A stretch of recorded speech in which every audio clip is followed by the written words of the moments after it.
Bismillahirrahmanirrahim. Bismillahirrahmanirrahim. Assalamualaikum warahmatullahi wabarakatuh. Alhamdulillahirabbil alamin. Asyhadu an la ilaha illallah wahdahu la syarikalah. Barik ala nabiyyina Muhammad wa ala alihi wa ashabihi ajma'in. Amma ba'd. Bapak-bapak, ibu-ibu, para hadirin wal hadirat rahimani wa rahimakumullah. Alhamdulillah, kembali kita bersyukur kepada Allah pada malam hari yang berbahagia ini. Kembali kita berjumpa, melanjutkan pelajaran kita membaca kitab Lum'atul I'tiqad, kitab yang ditulis oleh Imam Ibnu Qudamah rahimahullahu ta'ala. Namun sebelumnya, sama-sama kita saling mengingatkan bahwa malam ini adalah malam yang ke-25 dari bulan Rajab. Itu artinya semakin dekat kepada Ramadan. Ada sebuah ucapan dari salafun salih yang patutnya hari ini kita ingat kembali, yaitu perkataan dari Abu Bakar Al-Warraq Al-Balkhi rahimahullahu ta'ala. Beliau pernah mengatakan, Syahrul Rajab syahrun li zar'i. Bulan Rajab itu adalah bulan untuk menanam, meletakkan benih. Wa Sya'ban syahrus saqi li zar'i. Kemudian nanti bulan Sya'ban adalah bulan untuk mengairi tanaman. Jadi bulan Rajab itu mulai ditanam benihnya. Bulan Sya'ban itu diairi, dipupuk, dibersihkan. Kemudian wa Ramadan syahru hasadiz zar'i. Dan Ramadan adalah bulan untuk memanen hasil tanamannya. Makna dari ucapan beliau rahimahullahu ta'ala, dan ini ada disebutkan oleh Imam Ibn Rajab dalam kitab Lataiful Ma'arif. Artinya adalah seorang yang ingin maksimal untuk meraih kebaikan nanti di bulan Ramadan, maka dia harus mulai melatih dirinya dari sekarang, dari bulan Rajab, agar nanti dia dapat memanen hasil semayannya hari ini, bulan ini, karena dia sudah terbiasa beramal saleh, meninggalkan maksiat dari bulan Rajab, sehingga di bulan Ramadan itu dia sudah terbiasa banyak beribadah. Oleh karena itu, ma'asyiral muslimin rahimani wa rahimakumullah, sama-sama kita kembali mengingatkan bahwa bulan Ramadan itu justru adalah bulan untuk perlombaannya. Adapun pemanasannya, latihannya, stretchingnya bulan ini. Bulan ini Rajab dan bulan Sya'ban, nanti Ramadan baru kita berlomba-lomba. Maka oleh sebab itulah, ma'asyiral muslimin rahimani wa rahimakumullah, saya mengajak diri saya pribadi dan jemaah sekalian, marilah kita mempersiapkan diri menyambut bulan Ramadan sambil berdoa kepada Allah Subhanahu wa taala. Mudah-mudahan Allah memberikan kesempatan kepada kita semuanya berjumpa dengan bulan Ramadan. Namun tentunya kita juga harus mempersiapkan diri. Kita yang mungkin masih banyak berbuat dosa, marilah kita segera bertaubat. Kita yang masih belum terbiasa menjaga salat pada waktunya, maka perbaiki dari sekarang. Kita yang belum rutin membaca Al-Quran, rutinkan dari sekarang. Karenanya Imam Ibn Rajab mengatakan, jadirun biman sawada sahifatahu bidhunub an yubayyidaha bitaubah fi hadha syahr. Sangat pantaslah bagi siapa yang telah menghitamkan lembaran hatinya. Selama ini mungkin 10 bulan yang lalu dia sibuk dengan dosa, maka sudah saatnya dia untuk memutihkannya kembali dengan taubat. Kemudian wabiman dhayya'a umrahu fil batilah ay yaghtanim fihi ma baqiya minal umur. Dan barang siapa yang telah menyia-nyiakan umurnya dalam kebatilan untuk segera memanfaatkan apa yang tersisa dari umurnya untuk kebaikan di bulan ini. Jadi ma'asyiral muslimin rahimani wa rahimakumullah, mudah-mudahan kita bisa saling mengingat bahwa Ramadan semakin dekat, maka kita harus persiapan dari sekarang. Bapak Ibu ma'asyiral muslimin rahimani wa rahimakumullah, melanjutkan pelajaran kita bersama kitab Lum'atul I'tiqad, dan sudah 3 pekan kita tidak berjumpa. Masih melanjutkan pembahasan tentang ucapan atau athar yang berkaitan dengan targhib fi sunnah wa tahdhir minal bid'ah. Anjuran untuk berpegang teguh dengan sunnah dan peringatan terhadap bid'ah. Pada pertemuan yang sebelumnya kita telah sampai pada ucapan dari Umar bin Abdul Aziz radhiyallahu anhu rahimahullah, demikian juga dengan perkataan dari Imam Al-Auza'i rahimahullahu taala. Sekarang kita lanjutkan. Qala al-muallifu rahimahullahu ta'ala di halaman 45 dari buku yang kemarin, Imam Ibnu Qudamah mengatakan, wa qala Muhammad bin Abdurrahman al-Adrami li rajulin takallama bi bid'atin wa da'a an-nasa ilaiha. Muhammad bin Abdurrahman Al-Adrami pernah berkata kepada seorang laki-laki, yang mana dia atau orang laki-laki ini berbicara tentang bid'ah. Jadi sebuah perbuatan atau amalan bid'ah, wada'an nasa ilaiha, dan dia juga mengajak manusia untuk melakukan bid'ah itu. Nanti kita akan jelaskan apa bid'ahnya. Imam Muhammad bin Abdurrahman ini mengatakan kepada laki-laki ini, hal alimaha Rasulullah sallallahu alaihi wasallam wa Abu Bakrin wa Umaru wa Uthman wa Aliyun au lam ya'lamuha. Jadi Muhammad bin Abdurrahman Al-Adrami ini bertanya kepada laki-laki itu, apakah hal ini, apa yang kamu katakan ini, bid'ah ini, diketahui oleh Rasulullah sallallahu alaihi wasallam, Abu Bakar, Umar, Utsman dan Ali, atau mereka tidak tahu? Apa yang kamu katakan ini diketahui tidak? Rasulullah tahu tidak? Abu Bakar tahu tidak? Umar, Utsman dan Ali tahu tidak? Maka kata laki-laki ini, lam ya'lamuha, mereka tidak mengetahuinya.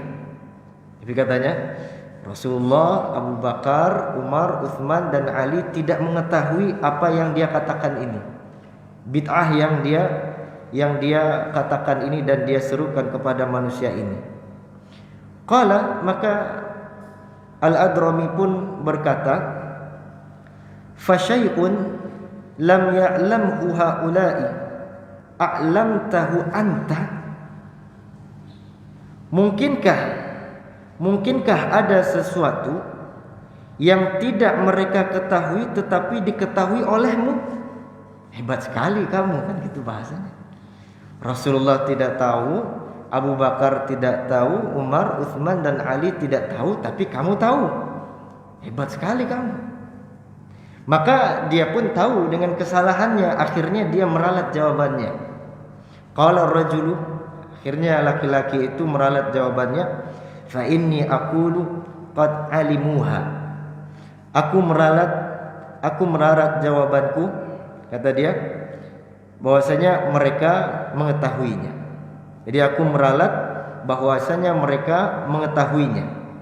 Rasulullah, Abu Bakar, Umar, Uthman, Ali tahu.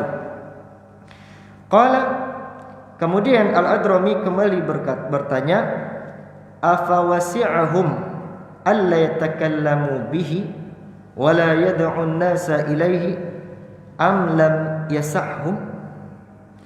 Apakah mereka ini mampu membicarakan yang kamu bicarakan ini tetapi tidak mendakwahkannya kepada manusia, ataukah mereka tidak mampu?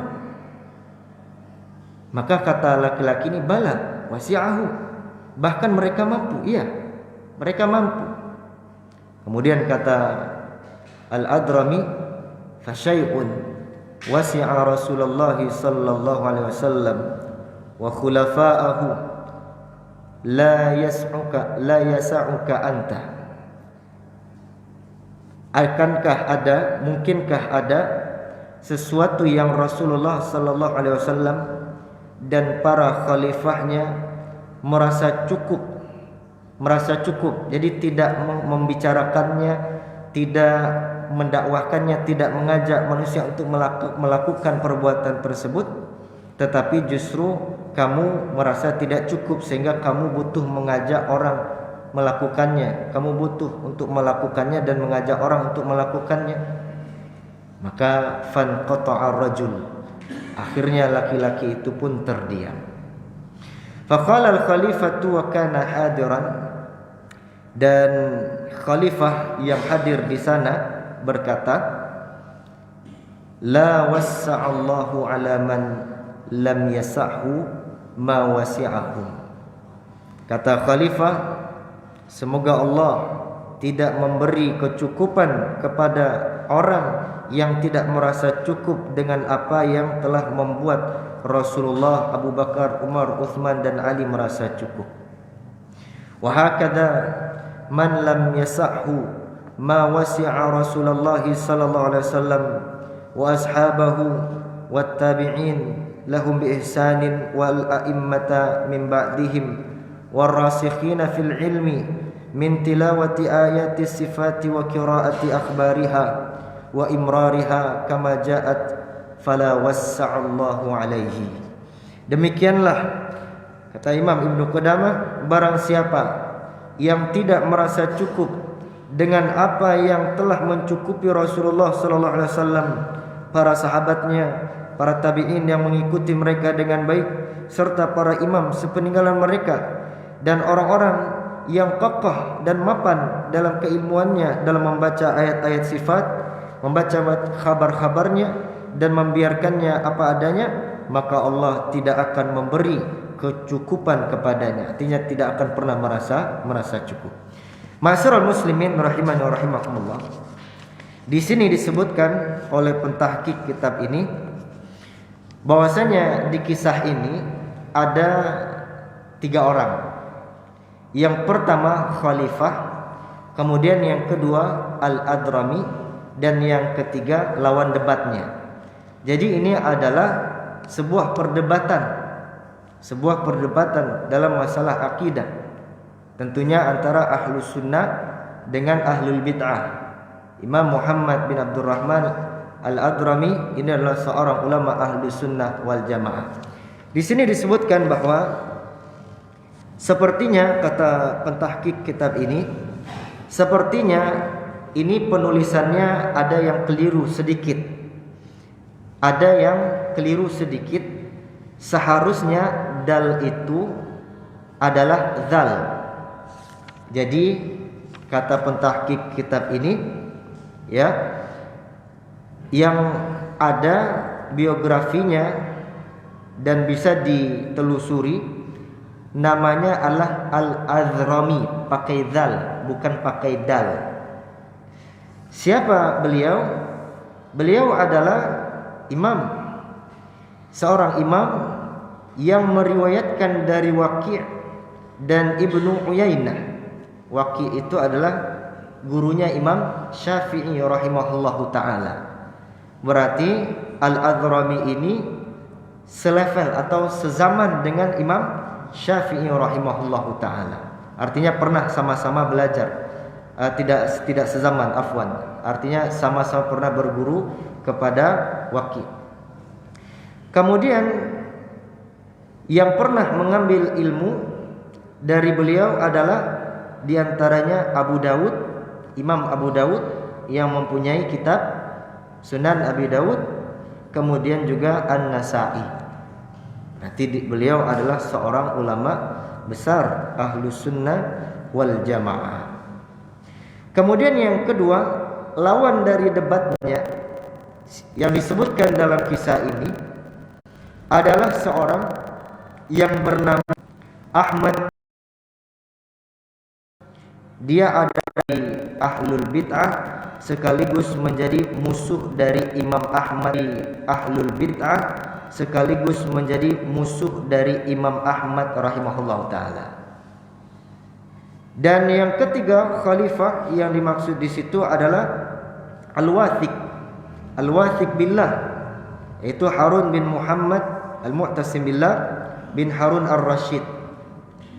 Jadi dengan demikian ma'asyiral muslimin rahimani wa rahimakumullah, kita bisa memahami bahwa kisah ini, kejadian ini terjadi di zamannya Imam Ahmad rahimahullah. Dan pada saat pembahasan tentang usulus sunnah pada pertemuan yang lalu, kita pernah sampaikan bahwasanya Imam Ahmad rahimahullah hidup di 4 orang khalifah. Yang pertama Al-Ma'mun, kemudian yang kedua Al-Mu'tasim, kemudian yang ketiga Al-Wathiq, dan yang keempat Al-Mutawakkil. 3 khalifah yang pertama Al-Ma'mun, Al-Mu'tasim, Al-Wathiq, semuanya terpengaruh dengan pemahaman Mu'tazilah. Sehingga pada zaman Al-Wathiq Imam Ahmad itu masih di penjara. Tapi penjaranya di zaman Al-Wathiq itu adalah penjara di rumah. Jadi penjara di rumah, di mana pada saat itu kita pernah sampaikan Imam Ahmad tidak boleh membuat majelis, kemudian tidak boleh hidup, tidak boleh tinggal di kota yang sama dengan khalifah. Oleh karena itu Imam Ahmad pun kemudian hidup berpindah-pindah menghindari khalifah. Jadi beliau menjadi tahanan rumah. Nah, di saat itulah terjadi kisah ini. Jadi ada seorang ulama ahlu sunnah wal jamaah yang bernama Al-Adhrami atau Al-Adrami, yang berdebat dengan salah seorang hakim pada saat itu, salah seorang pembesar di zaman itu, tetapi berpemahaman Mu'tazilah mengenai bid'ahnya ucapan Al-Quran itu adalah makhluk. Jadi yang dibahas di sini adalah tentang Al-Quran adalah makhluk. Dan itu adalah sebuah bid'ah, dan ini bid'ah yang paling berbahaya ketimbang bid'ah amali. Kenapa? Karena ini bid'ah yang bersifat i'tiqadi, ya, akidah. Maka ini jauh lebih berbahaya. Dan Rasulullah sallallahu alaihi wasallam tidak pernah sama sekali mengatakan Al-Qur'an itu adalah makhluk. Abu Bakar juga demikian, Umar, Utsman, Ali, tidak ada seorang pun dari mereka yang mengatakan bahwasanya Al-Qur'an itu makhluk. Nah, tiba-tiba ada sekelompok orang, ya di antaranya ya ini Ahmad bin Abi Dawud yang menjadi lawan debat dari Al-Adhrami ini, mengatakan bahwasanya Al-Qur'an itu adalah makhluk. Ini adalah sebuah bid'ah. Ini yang dimaksud dengan bid'ah dalam masalah akidah. Baik, ma'asyiral muslimin wal muslimat, bapak-bapak, ibu-ibu rahimani wa rahimakumullah. Dengan demikian selesai pembahasan tentang ucapan para imam-imam salaf terkait dengan wajibnya kita untuk berpegang teguh dengan sunnah dan bahaya dari bid'ah. Sekarang kita masuk pada pembahasan yang baru. Qala al-mu'allifu rahimahullah, famimma jaa min ayatis sifati qaulullahi azza wa jalla, atau di sini disebutkan babnya oleh pentahqiq kitab, zikru ba'di ayatis sifat, penyebutan dari beberapa ayat terkait dengan sifat-sifat Allah Subhanahu wa taala. Kata Imam Ibnu Qudamah, famimma jaa, dan di antara yang jaa, yang datang di dalam Al-Qur'an, min ayatis sifat, yang merupakan ayat-ayat tentang sifat-sifat Allah, yaitu firman Allah di dalam surat Ar-Rahman ayat 27, di mana Allah Subhanahu wajhu rabbika wa yabqa wajhu rabbika, dan kekal wajah Rabbmu. Disebutkan sifat di sini yaitu sifat wajah bagi Allah. Antara sifat yang disebutkan oleh penulis atau Imam Ibnu Qudamah yang pertama, dan ini akan disebutkan beberapa nanti dan akan berurutan. Yang pertama adalah sifat wajah, bahwasanya wajah adalah tsabitun lillah, ya, Allah memiliki wajah dan kita harus meyakininya. Dan penetapan bahwasanya Allah Subhanahu wa taala memiliki wajah berdasarkan dari Al-Qur'an, dari sunnah, dari hadis Nabi sallallahu alaihi wasallam, dan ijma' salaf. Yang pertama dari Al-Qur'an ini yang disebutkan oleh Imam Ibnu Qudamah di sini. Allah Subhanahu wa taala berfirman, wa yabqa wajhu rabbika dzul jalali wal ikram, dan kekallah wajah Rabbmu. Wajhu rabbika disebutkan di sini wajah. Dan di dalam hadis banyak sekali penyebutan tentang wajah Allah. Di antaranya sabda Nabi sallallahu alaihi wasallam kepada Sa'ad bin Abi Waqqas radhiyallahu an, hadis yang diriwayatkan oleh Imam Bukhari dan Muslim, innaka lan tunfiqa nafaqatan tabtaghi biha wajh Allah illa ujirta 'alaiha. Tidaklah sesungguhnya engkau tidaklah menafkahkan suatu nafkah, menginfakkan hartamu, dan yang mana engkau mengharapkan dengan infak tersebut wajah Allah, disebutkan wajah Allah, melainkan engkau akan diberi ganjaran terhadap hal itu. Nah, ini adalah dalil dari hadis. Kemudian dalil yang ketiga adalah ijma' dari salafus saleh. Di dalam akidah itu sumber hukum itu ada 3. Yang pertama Al-Qur'an, kemudian yang kedua adalah hadis, dan yang ketiga adalah ijma'. Dan semuanya di sini disebutkan oleh Syekh Muhammad bin Shalih Al-Utsaimin rahimahullahu taala. Kemudian oleh karena itu kata beliau di sini, fayajibu itsbatuhu lahu, wajib kita untuk menetapkan bahwasanya Allah memiliki wajah, biduni tahrifin, tanpa mentahrif, wala ta'til, dan tanpa mentaktil. Taktil artinya menolak, tahrif artinya menyimpangkan makna, wala takyif, dan tidak boleh mentakyifnya, wala tamtsil, dan tidak boleh mentamtsilnya. Dan ini adalah takyif dan tamtsil sudah kita pernah jelaskan pada pertemuan yang kemarin. Wa qad fassarahu ahlu ta'til bitsawab, dan ahlul bid'ah menafsirkan wajah, baik ini di dalam ayat surah Ar-Rahman maupun di dalam ayat yang lain. Mereka biasanya memaknai wajah itu dengan thawab, ganjaran atau pahala. Maka wa naruddu alaihim bima sabaqa minal qa'idati rabi'ah, maka kita bisa membantah ucapan mereka itu dengan kaidah yang telah lalu pada kaidah yang keempat. Salah satunya adalah bahwasanya itu menyelisihi zahir dari makna bahasa, dari kata bahasa Arab. Makna zahir dari wajah ya wajah, maka kita tetapkan wajah. Tidak ada dalil yang menunjukkan bahwasanya wajah di situ maknanya thawab, maka tidak perlu kita katakan maknanya thawab. Baik.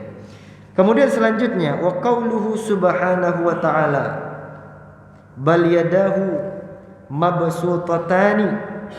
Kemudian kata Imam Ibnu Qudamah yang kedua yaitu firman Allah Subhanahu wa taala di dalam surat Al-Maidah ayat 64, bal yadahu mabsutatani, bahkan kedua tangan Allah itu terbentang. Baik, jadi yang kedua ma'asyiral muslimin, Bapak Ibu sekalian rahimani wa rahimakumullah, di antara sifat Allah yang wajib untuk kita tetapkan adalah dua tangan. Ini dalilnya yaitu di dalam surat Al-Maidah ayat 64. Maka kita harus menetapkan dan meyakini bahwasanya Allah memiliki tangan. Dan penetapan bahwasanya Allah memiliki tangan ini berdasarkan dari Al-Quran. Al-Quran tadi dalilnya surah Al-Maidah ayat 64. Kemudian yang kedua dari As-Sunnah, dari hadis itu banyak sekali dalilnya. Di antaranya hadis yang diriwayatkan oleh Imam Bukhari dan Muslim bahwasanya Rasulullah sallallahu alaihi wasallam bersabda, yaminullah mala'a, tangan kanan Allah itu penuh, la yaghiduha nafaqatan sahaul lail wan nahar, tidak mengurangi sedikit pun, tidak akan mengurangi sedikit pun kedermawanannya sepanjang malam dan siang. Kemudian biyadihil ukhra al-qabdu yarfa'u wa yakhfidu, dan di tangannya yang lain adalah yaitu al-qabdu, dialah yang mengangkat dan merendahkan. Itu diriwayatkan oleh Imam Bukhari dan Muslim. Nah, Bapak Ibu ma'asyiral muslimin yang punya buku, bisa dilihat di sini di dalil tentang hadis ini diriwayatkan oleh Imam Bukhari dan Imam Muslim. Sebenarnya hadis itu cukup panjang, cuman ini potongan yang merupakan syahidnya. Allah Subhanahu wa taala, kalau bisa nanti dilihat di dalam di sini kan disebutkan di catatan kaki, kalau riwayat Imam Muslim itu nomornya ada 993. Ya, kemudian riwayat Imam Bukhari nomornya 7411. Itu nanti bisa dicek di rumah. Jadi hadis lengkapnya bahwasanya qala Rasulullah sallallahu alaihi wasallam, Rasulullah sallallahu alaihi wasallam bersabda, innallaha qala, sesungguhnya Allah berfirman. Jadi ini hadisnya hadis qudsi. Kata Allah Subhanahu wa taala, berinfaklah kamu, niscaya aku akan berinfak kepadamu. Berinfaklah kamu, maka Allah akan berinfak kepadamu. Kemudian kata Rasulullah sallallahu alaihi wasallam, yaminullahi mal'a la yaghiduha sahaul lail wan nahar, ara'aitum ma anfaqa mudh khalaqas sama wal ard fa innahu lam yaghid ma fi yaminihi, qala wa arshuhu 'alal ma' wa biyadihi al-ukhra al-qabda yarfa'u wa yakhfidu. Jadi artinya adalah pemberian Allah selalu cukup. Tangan Allah itu, di tangan Allah ada mal'a, penuh dengan pemberian dan tidak kurang sedikit pun. Tidak kurang sedikit pun. Tidakkah engkau melihat sudah berapa banyak yang telah diberikan oleh Allah Subhanahu wa taala semenjak diciptakannya langit dan bumi, yang telah diberikan kepada makhluk, nikmat yang telah diberikan oleh Allah kepada makhluk, berapa banyaknya? Nah, sebanyak itu sesungguhnya itu tidak akan pernah mengurangi yang ada pada Allah Subhanahu wa taala, kekayaan Allah Subhanahu wa taala. Kemudian arasnya di atas air, lalu di sini disebutkan wa biyadihil ukhra, dan di tangannya yang lain. Bapak Ibu ma'asyiral muslimin rahimani wa rahimakumullah. Oleh karena itu ada sebuah faedah yang menarik di sini. Ada sebuah faedah yang menarik di hadis ini, bahwasanya kita ahlu sunnah wal jamaah menetapkan Allah memiliki dua tangan. Dan di hadis ini disebutkan yaminullah, tangan kanan Allah. Maka kita tetapkan Allah memiliki tangan kanan. Tetapi di sini di hadis ini disebutkan wa biyadihil ukhra, dan di tangan Allah yang lain. Maka kata para ulama, dari sini kita hanya boleh mengatakan tangan yang lain. Tidak boleh kita mengatakan tangan kiri. Kenapa? Kenapa tidak boleh? Karena sebagaimana kaidah kita di awal, kita hanya menetapkan sifat Allah itu berdasarkan dalil. Di sini tidak disebutkan tangan kiri, tangan Allah yang lain. Berarti kita sebutkan tangan Allah yang lain tanpa kita mengatakan tangan kiri. Jadi jangan disamakan Allah, oh kalau ada tangan kanan pasti ada tangan kiri. Nah, kita sebagaimana kaidah yang disebutkan di awal, semuanya harus berdasarkan dalil. Karena dalilnya mengatakan hanya tangan kanan, tidak ada penyebutan tangan kiri, maka kita pun tidak boleh menetapkan tangan kiri bagi Allah Subhanahu wa taala. Baik, masyarul muslimin rahimani wa rahimakumullah. Kemudian selanjutnya kata beliau, ada ijma' salaf, para salafus saleh telah sepakat menetapkan Allah memiliki dua tangan. Maka kewajiban kita adalah itsbatuhuma lahu biduni tahrifin, menetapkan keduanya bagi Allah tanpa mentahrif, tanpa mentaktil, tanpa mentakyif, tanpa tamthil. Wa huma yadani haqiqatan lillahi ta'ala yaliqani bihi, dan keduanya adalah tangan hakiki yang layak bagi Allah Subhanahu wa taala, yang sesuai dengan keagungan Allah Subhanahu wa taala. Waqad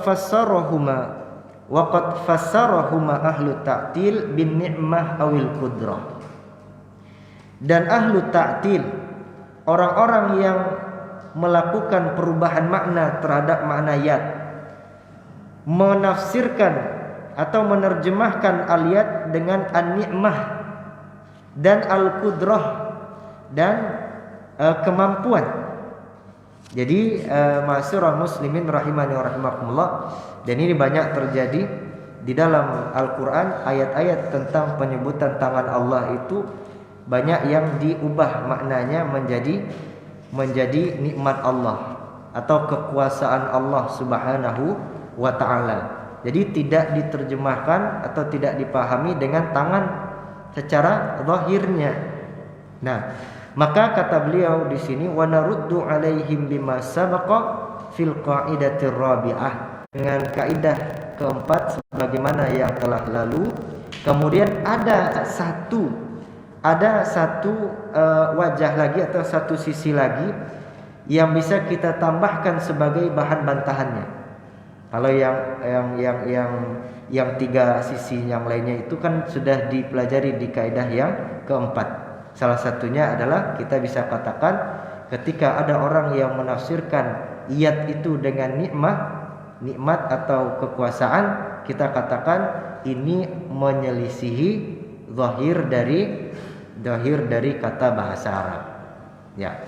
Kemudian kita tambahkan di sini kata beliau, anna fi bidzalika qata'an.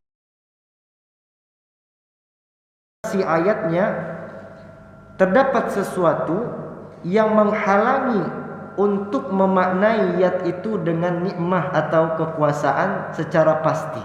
Tidak bisa kita mengatakan nikmat atau kekuasaan di dalam kaqaulihi ta'ala, seperti firman Allah Subhanahu wa taala di dalam surat Sad, ayat 75. Surat Shad ayat 75. Di mana ayat tersebut berbicara tentang iblis yang dimurkai oleh Allah Subhanahu wa taala ketika dia disuruh untuk sujud kepada Adam, dia tidak mau sujud. Maka Allah Subhanahu wa taala bertanya kepadanya, "Kenapa kamu tidak mau sujud wahai iblis?"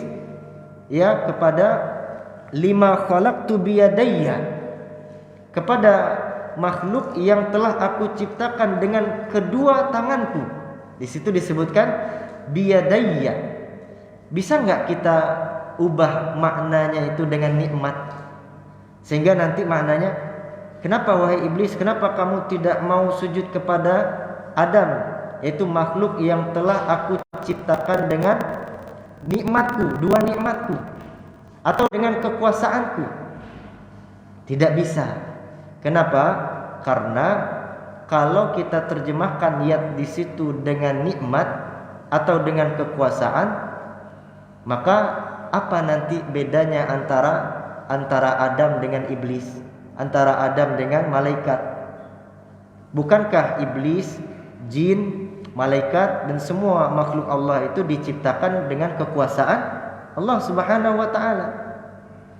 Lah, di sini kan konteksnya Allah ingin menunjukkan kelebihan Adam. Bahwasanya Adam itu memiliki kelebihan, dia diciptakan langsung dengan kedua tangan Allah Subhanahu wa taala. Jadi tidak bisa diterjemahkan atau dikatakan dengan nikmat. Dan yang lainnya dari ayat-ayat yang tidak bisa ditafsirkan dengan nikmat atau kekuasaan. Allah taala alam bisawab. Mungkin ini saja yang bisa kita sampaikan. Sisa berapa menit lagi, Bapak? Isya'nya berapa, Pak? 2 menit. 2 menit ya. Baik. Kita cukupkan sampai di sini. Allah taala alam bisawab. Insyaallah kita lanjutkan pada pertemuan yang akan datang bismillah taala. Sallallahu sallama ala nabiyina Muhammad wa ala alihi washabihi ajma'in. Subhanakallahumma bihamdik, asyhadu an la ilaha illa anta astaghfiruka wa atubu ilaik. Assalamualaikum warahmatullahi wabarakatuh.